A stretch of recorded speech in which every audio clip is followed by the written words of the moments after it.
So, Kenya held its general election and a lot has happened. We won't get into all of that, but I will take you back to 2017 and why the events of the general election then foresaw the outcome of the recently held 2022 general election, with former IEBC Commissioner Rosalind Okombe being a key ingredient. Let me run it down for you for a better perspective. So, in October 2017, IEBC Commissioner Rosalind Okombe fled to the United States and resigned her post just before the repeat presidential election. Now, according to an article by the BBC, and I quote, Rosalind Okombe said the IEBC was under political siege, unable to reach consensus or take any decisions. End quote. In a subsequent statement, however, Ms. Okombe said she had agonized over the decisions to leave the IEBC because, and I quote, the commission in its current state was unable to guarantee a credible election. End quote. Dr. Okombe would go on in the same statement to say, and please pay attention to this, there is, and I quote, there is a very high likelihood that the mistakes that some of the presiding officers made during the last election will be repeated.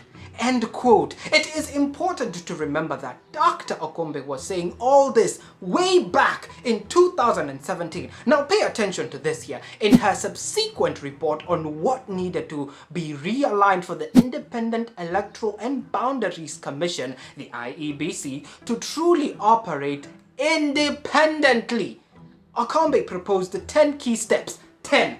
Let's layer them down for you here so that you get a better perspective of what we are talking about. Number 1, abolish CEO and deputy CEO positions and have one center of power, that is commission chairman. On point number 2, chairman to have a veto vote on certain issues. Note that.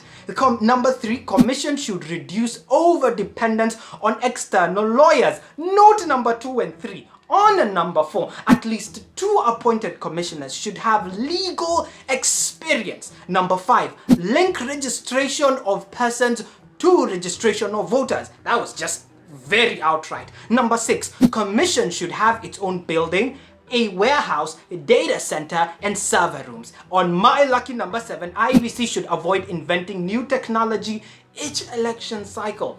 My number 8 was, or Okombe's number 8 was, IEBC's budget should be separate from the state. Number 9, institute an independent public inquiry into the 2017 election, which never happened. And the lucky number 10, address history of 2 communities. Note this, get this, 2 communities dominating the presidency. Very key issues, very weighty issues, and this is why you need to pay attention. So by now you are asking, what is the point of all this that I have highlighted? Okay, with the presidential election petition behind us and the gunning for the deputy IEBC CEO Ruth Kulundu of the illegalities committed via impersonation at hand over the push to have the petition take place, it is imperative we revisit fundamental amendments, because the point is, in regards to recent national political events where we had rogue national election commissioners who can't even properly count, dispute account tally, we must be at hand, and not just at hand, but at hand when chickens come home to roost. And the question today on this one is, how far will they roost? This video was produced using independent sources on research and analysis. No company or party paid a fee for the production of this video. Also, no party was given an early preview or copy approval right. And what that simply means is that they're seeing it for the first time alongside you. This is Siasa Incorrect for the network.